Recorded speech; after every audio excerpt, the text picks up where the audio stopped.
नमस्कार। कभी यह सोचा है कि ईश्वर से जुड़ने का सबसे सीधा, सबसे आसान रास्ता कौन सा हो सकता है? भगवद गीता का 12वां अध्याय, जिसे भक्ति योग भी कहते हैं, इसी एक सवाल का बहुत ही सुंदर जवाब देता है। तो चलिए आज मिलकर इस सरल लेकिन बहुत गहरे रास्ते को समझते हैं।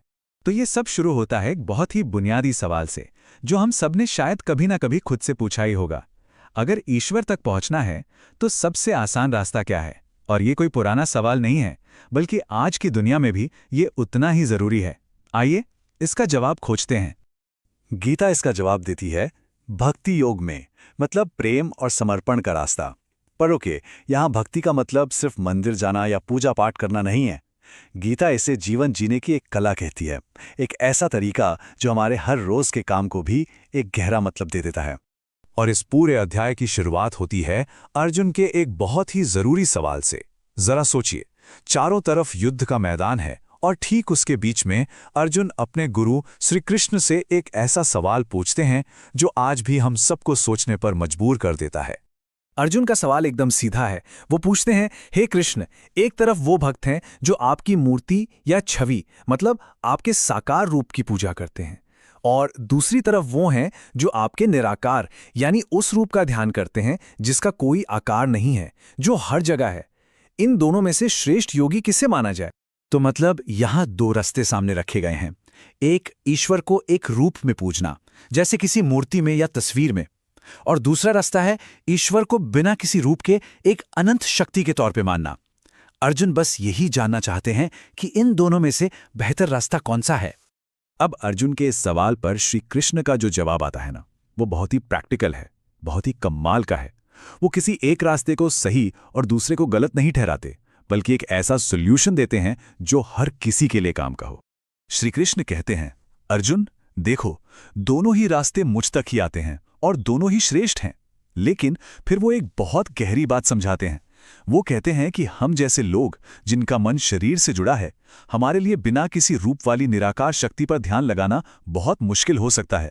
इसीलिए ईश्वर के किसी साकार रूप की भक्ति करना एक आम इंसान के लिए ज्यादा आसान और स्वाभाविक है। तो अब रास्ता तो बता दिया, लेकिन बात यहीं खत्म नहीं होती। अब श्री कृष्ण ये बताते हैं कि उनका प्रिय भक्त असल में होता कैसा है, उसके गुण क्या होते हैं। यहां बात सिर्फ ये नहीं है कि हमें क्या करना है, बल्कि ये है कि हमें कैसा इंसान बनना है। और देखिए ये गुण कितने प्रैक्टिकल हैं।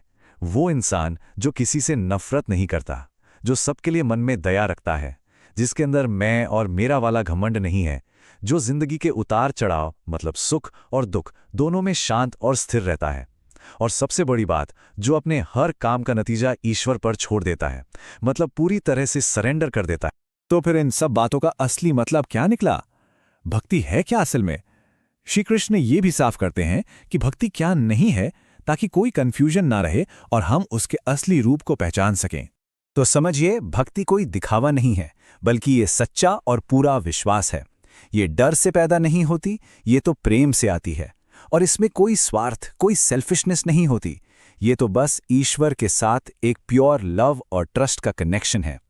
और आखिर में सबसे जरूरी बात, जो इस पूरे अध्याय का सार है, श्री कृष्ण कहते हैं कि बड़े बड़े यज्ञ या मुश्किल कर्मकांड से कहीं ज्यादा जरूरी है प्रेम।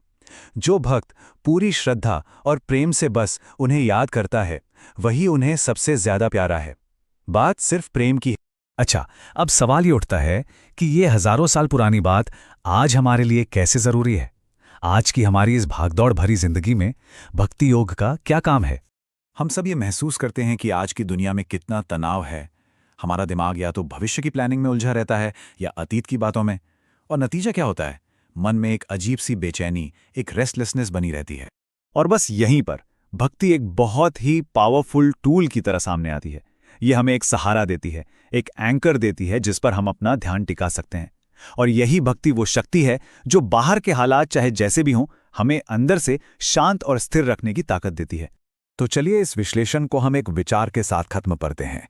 क्या पता आज के इस दौर में अपने मन को शांत रखना और हर हाल में स्थिर रहना, यही आज के युग की सबसे बड़ी भक्ति और सब